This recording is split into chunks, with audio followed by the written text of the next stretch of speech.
अस्सलाम वालेकुम। अस्सलाम वालेकुम जीअर्स आप देख रहे हैं मेरा YouTube channel AQ online education.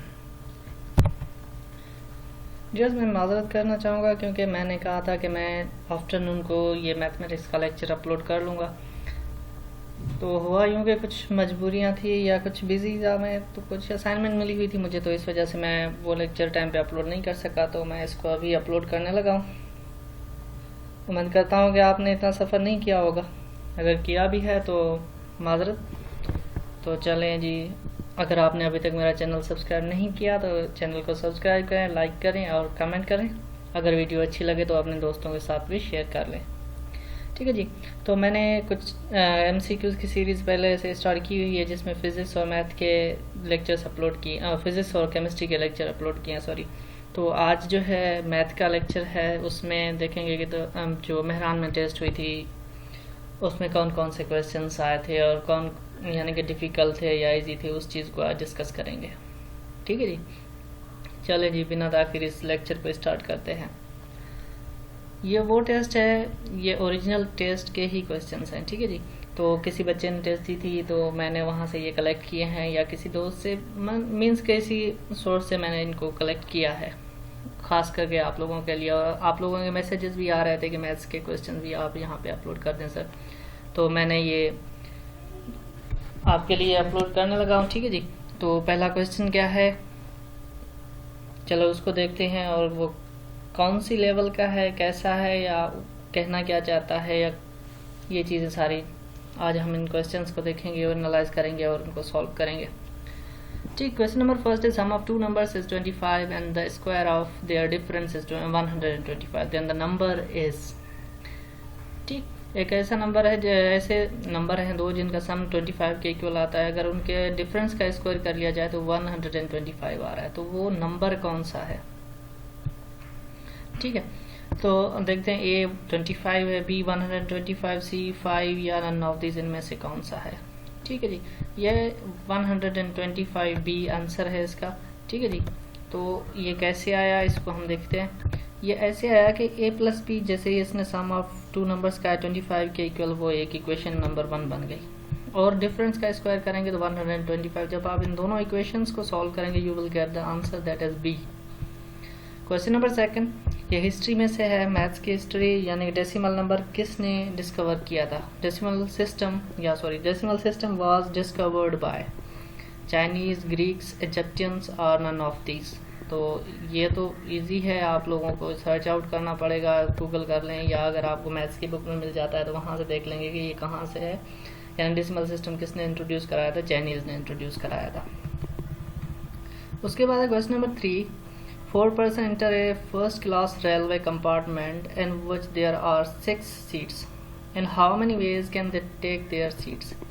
अब 4 बंदे हैं जो किसी रेलवे कंपार्टमेंट में जाके बैठने के लिए जाते हैं, तो वहाँ पे कितनी सीट्स अवेलेबल हैं, 6 सीट्स अवेलेबल हैं।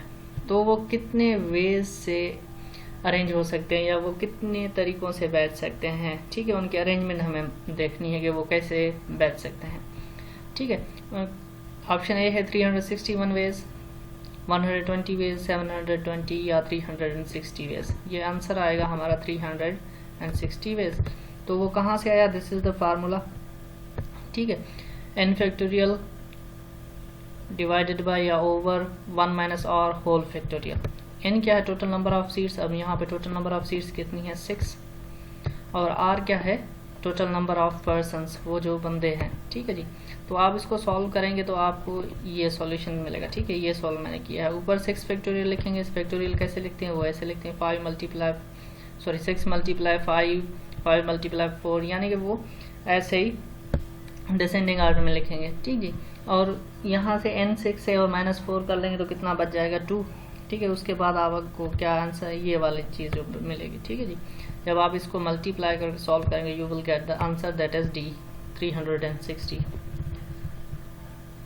क्वेश्चन नंबर 4 है, 2 coins are tossed together, find probability of getting at least 2 tails। अब 2 coins हैं, उनको हम एक साथ ही ऊपर फेंक रहे हैं टॉस करने के लिए, तो अब हमें यह बताएं कि उनके टेल के आने की प्रोबेबिलिटी कितनी है। 1/2 है ए, बी है 1/4, सी है 3/4 या डी है 2/3। तो इसका आंसर क्या आएगा? 1/4, that is the correct answer, that is B. ठीक है जी। तो अब ये मैंने यहाँ पे इसको सॉल्व भी किया है। अगर आप देखें 2 कॉइन्स हैं, इसके एस है टोटल। ठीक है, जो भी है हम सबसेट में लिखते हैं head head head tail tail head tail tail. तो इसके टोटल नंबर ऑफ ये एस है। ठीक है जी, जो भी हो रहा है तो वो कितने हैं? 4 है। और प्रोबेबिलिटी हमें मालूम किस चीज़ की करनी है? ए की, यानी कि ए क्या है हमारे पास? टेल है। ठीक है, एस क्या है हमारे पास? हेड है। उसकी प्रोबेबिलिटी कितनी है? जो भी ये 4 मिले टोटल। ठीक है जी। अब इसकी प्रोबेबिलिटी हमें कितनी मिल रही है? 1। तो इसका आंसर क्या आएगा? Probability of A is 1। Question number 5 है सम ऑफ या समेशन ऑफ। अब ये समेशन किसकी है? के की है। कहाँ से स्टार्ट हो रहा है? 1 से लेके n तक। तो ये के क्या, यानी कि हमें जनरल फार्मूला बताना है कि उस के को हम कैसे लिखेंगे। तो ए ऑप्शन है n ब्रैकेट में n+1, बी है n ब्रैकेट में n+1 bracket over divided by 2 या n² या नन ऑफ दिस। तो ये एक जनरल फार्मूला है, आपने ये देख लेना है कि आपके बुक में अवेलेबल है, तो वहाँ से आपको आंसर का पता चल जाएगा। That is B n+1/2। Question number 6 है the expansion of a + b whole power 20, the middle term will be. तो इसमें मिडिल टर्म कौन सी होगी इस एक्सपेंशन में? अगर ये हम इस एक्सपेंशन को सॉल्व करें तो इसकी मिडिल टर्म क्या मिलेगी हमें? 11th मिलेगी, ए, बी है 12th या सी है 13th या इनमें से कोई भी नहीं मिलेगी। तो इस मिडिल टर्म को मालूम करने के लिए हमारे पास एक फार्मूला होता है, दैट इज n+2/2। इस फार्मूले में हम जब इस वैल्यू को पुट करेंगे तो हमें क्या आंसर मिलेगा? 11, दैट इज ए। ठीक है जी। उसके बाद हमारे पास क्या है? क्वेश्चन नंबर 7 है 2π/3 रेडियन इज इक्वल टू। ये 2π/3 रेडियन कितने डिग्री के इक्वल टू? अब यहाँ पे डैश डिग्रीज लिख देते हैं। यहाँ पे डिग्री लिखा हुआ है क्वेश्चन में तो समझाएंगे, या हम यहाँ पे डिग्री भी लिख सकते हैं। ठीक है जी। वैसे यहाँ पे लिखा हुआ है, आप ना लिखें तो भी सही है, क्वेश्चन में नहीं था। ठीक, तो इसको सॉल्व करें। ये फिजिक्स में भी हम पढ़ते हैं फर्स्ट ईयर में, जब 3rd चैप्टर पढ़ते हैं तो वहाँ पे ये कन्वर्जन होती है, बल्कि 4th चैप्टर, तो वहाँ पे ये कन्वर्जन होती है। ये एक फार्मूला है 2π, जो भी हमें रेडियन में मिला हुआ होता है उसको मल्टीप्लाई करते हैं 180/π के साथ। ठीक है, या 360/2π के साथ। तो यहाँ पे हम इसको मल्टीप्लाई करेंगे, पाई के साथ कैंसिल आउट हो जाएगा और 3 का टेबल 180 पे 6 टाइम जाएगा। तो ये कितना बच जाएगा ऊपर? 60, और ये 2 जाके उसके साथ मल्टीप्लाई करेंगे तो क्या आंसर आएगा? 120, दैट इज ए। उसके बाद क्वेश्चन नंबर 8 है sin alpha + beta is equal to what. ये एक हम ट्रिग्नोमेट्री में जाके पढ़ते हैं, तो वहाँ पे जब ये एक फार्मूले हमें कुछ दिए होते हैं 4-5, तो इस फार्मूले को जब आप सॉल्व करेंगे तो देखेंगे आपको क्या आंसर मिलता है। A sin alpha cos beta या plus cos alpha sin beta, या B sin beta cos alpha minus cos alpha sin beta, या C sin alpha cos beta minus sin beta cos alpha, या none of these. तो आपको ये चीज़ याद करनी पड़ेगी या इसकी प्रैक्टिस करनी पड़ेगी। तो ये इसका आंसर है A, sin alpha cos beta plus cos alpha sin beta. Question number 9 है n-5। ये एक ठीक है फार्मूला दिया है, यहाँ से हमें क्या then the sequence will be. तो यहाँ से हमें सीक्वेंस बनानी है इस फार्मूले की मदद। तो सीक्वेंस क्या बनेगी? तो अब यहाँ से n हमने कितनी उठानी है? 1 उठानी है। तो यहाँ से देखेंगे कौन सी सीक्वेंस बन रही है, ए वाली, बी वाली, सी वाली, या इनमें से कोई नहीं बन रही। या तो ए में लिखा हुआ है 4, 3, 2 एंड सो ऑन, या -4, -3, -2 एज एंड सो ऑन, या 2, 3, 4, या नन ऑफ दिस। तो अब जब आप ये वैल्यू n1 पुट करेंगे तो आपको क्या मिलेगा? यहाँ पे 1 पुट करें, -4 प्लस का, ये वैल्यू प्लस की पुट करनी है हमें। ठीक है जी। अगर हम यहाँ पे 1 पुट करेंगे तो हमें क्या मिलेगा? -4। अगर हम यहाँ 2 पुट करें, -3, ऐसे हम पुट करते जाएंगे तो हमें कौन सी सीक्वेंस मिलेगी? हमें ये वाली सीक्वेंस मिलेगी जो यहाँ पे हमें दी गई है ऑप्शन नंबर बी में। क्वेश्चन नंबर 10 है if the first term of arithmetic progression is 3 and the common difference is 4, then the general term will be, तो जनरल टर्म का फार्मूला क्या होगा, या जनरल टर्म जो हमें मिलेगी वो कौन सी मिलेगी, ठीक है, a n-1, b 4n-1, c n-4 या d -4n-1, ठीक है जी। तो आप इसको सॉल्व करेंगे तो आपको कौन सा आंसर मिलेगा, ये वाला b 4n-1। वो कैसे मिलेगा, क्योंकि ये हमारे पास एक फार्मूला है जनरल टर्म मालूम करने के लिए, ठीक है जी। a plus n-1 into D, ठीक है। a की वैल्यू कितनी है, 3 है, आप यहाँ पे 3 रखेंगे, और d की वैल्यू कितनी है, 4 है। तो आप यहाँ से ये 4n-4 हो जाएगा, 3 माइनस करेंगे तो क्या जवाब आ जाएगा, 4n-1, ठीक है जी। अब क्वेश्चन नंबर 11 है, ये ट्रिग्नोमेट्रिक रेशियोज हैं या ट्रिग्नोमेट्रिक आइडेंटिटीज जो पढ़ते हैं उनका इनवर्स रिलेशन है, वो उसमें से है। Cosec inverse x is equal to what, a cos inverse 1/x, sin inverse 1/x, या sin इनवर्स x या cot इनवर्स 1/x। तो अब इसको हमने सॉल्व किया है नीचे, तो इसका आंसर क्या आएगा हमारे पास, b आएगा, that is sin inverse 1/x। तो इसको सॉल्व कैसे किया हमने, देखें यहाँ से let cos inverse x is equal to theta, ठीक है जी। तो यहाँ पे मैं लिख x is equal to cosec theta, ठीक। तो हमें पता है ये cosec और sin एक दूसरे के इनवर्स फंक्शन है, ठीक। तो यहाँ पे देखें 1/x is equal to sign, तो यहाँ से हम अगर थीटा की वैल्यू निकालें, theta is equal to sine inverse 1/x। अब हमने यहाँ पे ऊपर थीटा किस चीज़ के इक्वल लिया है, कोसेक इनवर्स x के इक्वल लिया है, तो हमें जो आंसर मिलेगा that is b sine inverse x। Question number 12 है, ये जो क्वेश्चन है ये हमारा मैट्रिसेस में से है। F A is equal to 1 2 0 0, ठीक है। ये पहले रो कॉलम में जो है 1 2, सेकंड में क्या है 0 0, और बी में सिर्फ है ही एक कॉलम और कितनी है 2 रोज हैं, ठीक है जी। तो 1 1 2, then the possible product will be A B A B power T, A T, A power T, B power T, ठीक है।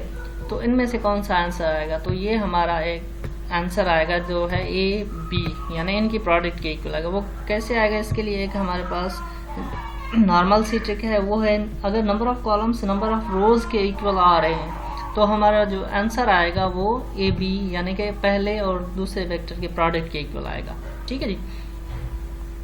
क्वेश्चन नंबर 13 है, find the points of externally division of the line segment joining 2,3 to 3,9 with the ratio 2:3। उसका answer क्या आना चाहिए। ये कह रहा है कि जो एक्सटर्नल डिवीजन आप पढ़ते हैं वहाँ पे मैथमेटिक्स में, तो वहाँ पे ये 2 पॉइंट्स दिए हुए हैं, ठीक है, जो उनका रेशियो भी गिवन है। तो उसका आंसर क्या आएगा, 12/5, 27/5, ये ए ऑप्शन है, बी में 2,3, सी में 3,2 या डी में 0,-9।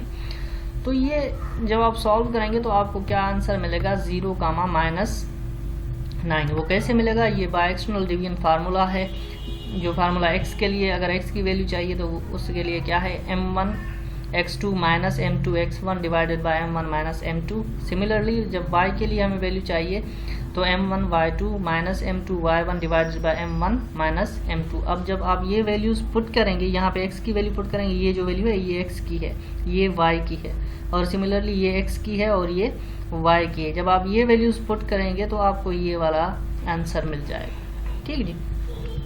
अब ये जो क्वेश्चन है 14, the differentiation of cot inverse x is equal to what. ये डिफरेंशिएशन आपने याद करनी होगी कि या प्रैक्टिस करना होगा आपको कि इसकी डिफरेंशिएशन किस चीज़ के इक्वल आती है, ठीक है जी। कॉट इनवर्स x की डिफरेंशिएशन वो a 1/1 प्लस एक्स स्क्वायर या -1/1 प्लस एक्स स्क्वायर या c 1/ radical 1 minus x square या नन ऑफ दिस। जब आप देखेंगे अपने बुक में तो वो आपको आंसर क्या मिलेगा, -1/1 प्लस एक्स स्क्वायर। ये क्वेश्चन नंबर 15 है क्वाड्रेटिक इक्वेशन में से। जब आपसे पूछा जाता है कि ठीक है, ये आपके बुक में भी अवेलेबल है, अगर आप बुक खोल के देखेंगे तो उसमें भी आपको ये चीज़ नज़र आएगी।